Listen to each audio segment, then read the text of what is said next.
शांति। आज है 8 जुलाई 2024 की साकार मुरली। ओम शांति। बाप दादा, मीठे बच्चे बाप समान अपकारियों पर भी उपकार करना सीखो, निंदक को भी अपना मित्र बनाओ। प्रश्न है, बाप की कौन सी दृष्टि पक्की है जो बच्चों को भी करनी है? बाप की दृष्टि पक्की है कि जो भी आत्माएं हैं वो सब मेरे बच्चे हैं, इसलिए बच्चे बच्चे कहते रहते हैं। तुम किसी को बच्चे बच्चे नहीं कह सकते हो। तुम्हें ये दृष्टि पक्की करनी है कि हम आत्मा भाई भाई हैं।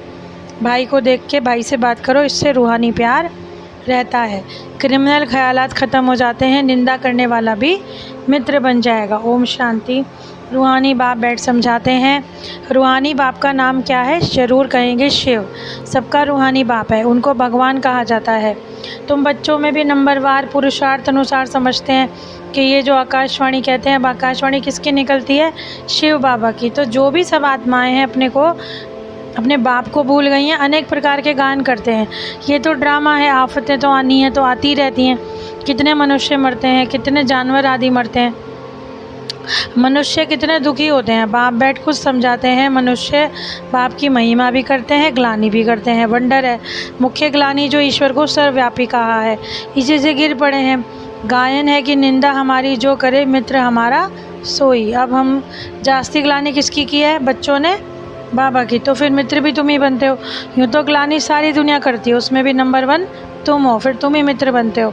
तो सबसे नज़दीक वाले मित्र हैं बच्चे। तो बेहद का बाप कहते हैं, हमारी निंदा तुम बच्चों ने ही की है, अपकारी पर भी तुम बच्चे उपकार करो। ड्रामा कैसा बना है? ये है विचार सागर मंथन करने की बातें। विचार सागर मंथन करने का अर्थ क्या निकलता है कि कोई समझ ना सके। बाप कहते हैं, तुम बच्चे पढ़कर उपकार करते हो। गायन भी है, यदा यदा ही धर्मस्य। ये भारत की बात है। देखो खेल कैसा है। शिव जयंती अथवा शिवरात्रि भी मनाते हैं। वास्तव में एक अवतार को ठिक्कर बित्तर में कह दिया। कोई सी बात करो तो बच्चे बच्चे ही कहते रहते हैं। बाप की तो दृष्टि पक्की है कि सब आत्माएं मेरे बच्चे हैं। तुम्हारे में से एक भी नहीं होगा जिसके मुख से बच्चा अक्षर निकले, क्योंकि सब आत्माएं।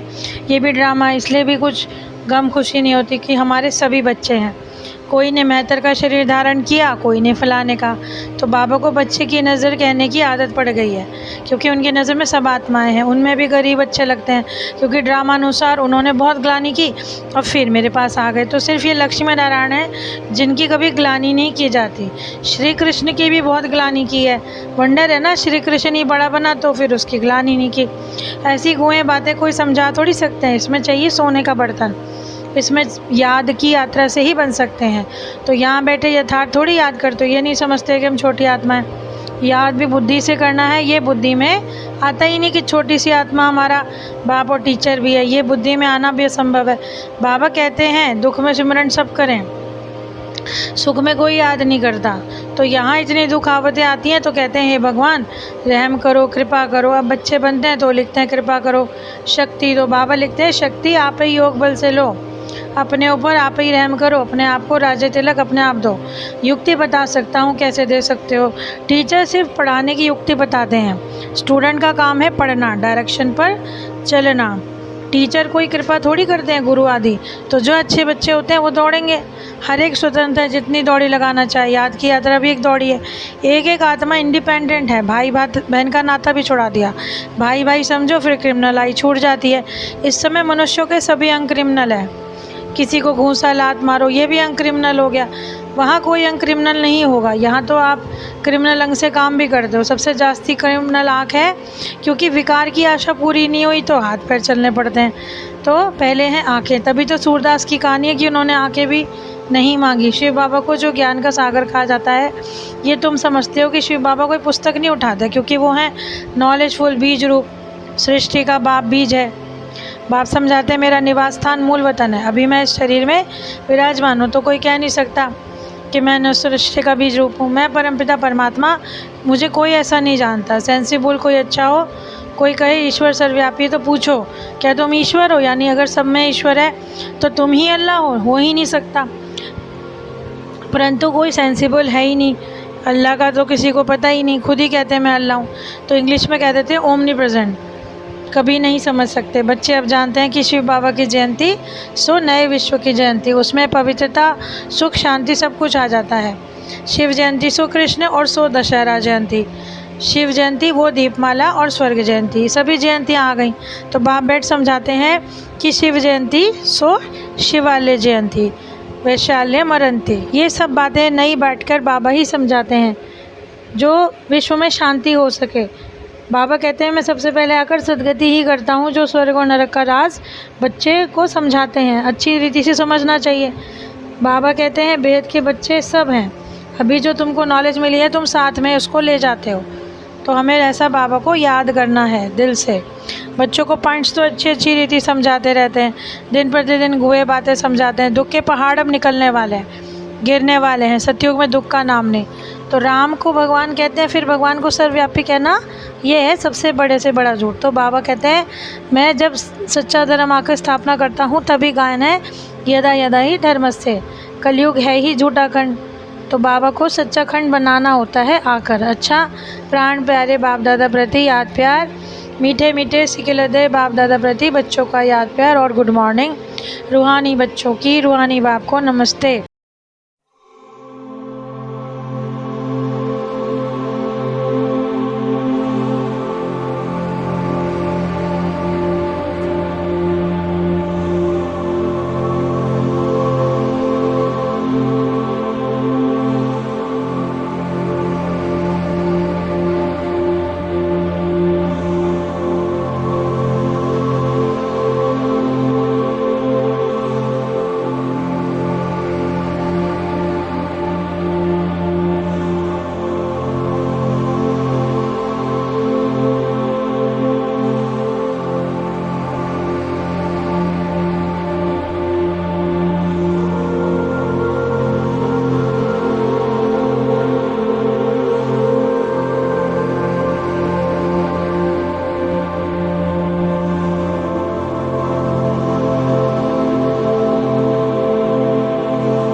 धारणा के लिए मुख्य सार हैं। इस गुहे और अटपटे ज्ञान को समझने के लिए बुद्धि की याद की यात्रा को सोने का बर्तन बनाना है, यानी अपनी बुद्धि को हमें सोने जैसा बनाना है। याद की रेस करनी है, बाप के डायरेक्शन पर चलकर पढ़ाई को ध्यान से पढ़कर अपने ऊपर आप ही कृपा और राज तिलक करना है और राज आशीर्वाद देनी है। निंदक को मित्र समझना है, उनकी भी सद्गति करनी है। आज का वरदान है, ऊपर से अवतरित होकर अवतार बन सेवा करने वाले साक्षात्कार मूर्त भव। जैसे बाप सेवा के लिए वतन से नीचे आते हैं, वैसे हम भी सेवा के लिए वतन से आए हैं। ऐसे अनुभव करके सेवा करो तो सदा न्यारे और बाप समान प्यारे, विश्व के प्यारे बन जाओगे। ऊपर से नीचे आना माना अवतार बनकर अवतरित होकर सेवा करना। सभी चाहते हैं कि अवतार आए, हमको साथ ले जाए, तो आप सच्चे अवतार हो जो सबको मुक्ति धाम में ले जाओगे। जब अवतार समझकर सेवा करेंगे तब साक्षात्कार मूर्त बनेंगे, अनेकों की इच्छाएं पूर्ण होगी। स्लोगन है, आपको कोई अच्छा दे या बुरा, आप सबको स्नेह दो, सहयोग दो और रहम करो। तो आज की मुरली अनुसार बाबा ने जो हमें जीवन जीने की कला सिखाई है, उसमें क्या है हमारे लिए? तो बाबा ने सबसे पहला हमें ये सिखाया है कि अपने अवगुणों को निकालने के लिए निरंतर अपने परमपिता की याद में रहना है। अपने ऊपर खुद ही करना है कृपा, और बाबा की तरह ही अपकारियों पर भी उपकार करना है। क्योंकि जब हमने ही भगवान बाप को सर्वव्यापी कहकर उनके ऊपर अपकार किया, उनकी ग्लानि की, फिर बाप ने आकर परिचय दिया, प्यार दिया, अपनी याद से पावन बना रहे हैं, तो अन्य आत्माओं को भी हमें बाप की याद दिलाकर उन पर भी उपकार करना है और अपनी और उनकी बुद्धि को स्वच्छ करना है। तो आज की इतनी सुंदर और ज्ञान से परिपूर्ण मुरली के लिए बाबा का पद्मा पदम शुक्रिया। ओम शांति।